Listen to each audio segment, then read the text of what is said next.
One night, a young man went to see an actor he knew in an improv show, ironically called the Black Version.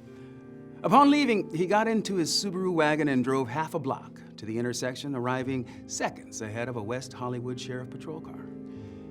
In the short time it took him to traverse one block, the same patrol car pulled up behind him, flashing lights and pulsing the siren. He immediately went ice cold, turned off his radio, signaled that he was pulling over, stopped, and tightly gripped his steering wheel.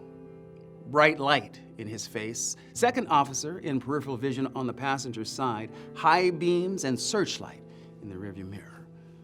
License and registration? Of course, as a black man in Los Angeles, he knows how this goes and has both ID and registration sitting in clear sight. His grandmother's voice is always reminding him, never give the police a reason. I know you're a good boy, but they will always see a hoodlum. He slowly hands the paperwork to the silhouette behind the bright light.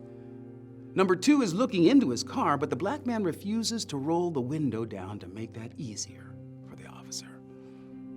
5 minutes, staring straight ahead, hands on wheel, check rear view, check clock, check number 2, whose hand has never stopped resting on his service revolver.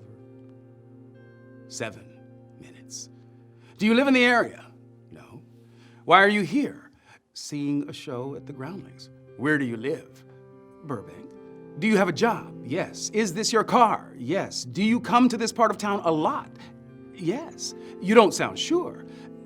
I like this part of town, but you know how it is when you live in the valley.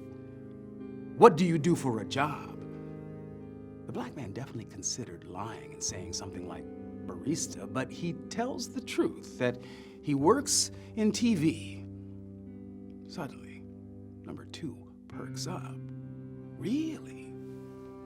The black man recognizes the tone of someone who wants to work on a TV show. Number 1 is bored and goes back to the cruiser.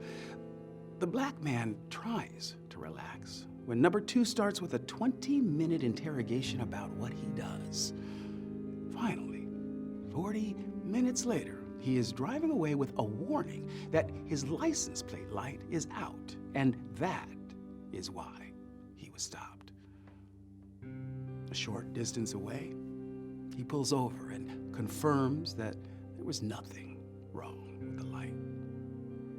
That was the 3rd time that year he had been pulled over for the very same warning. I'm Dan, and that's my story.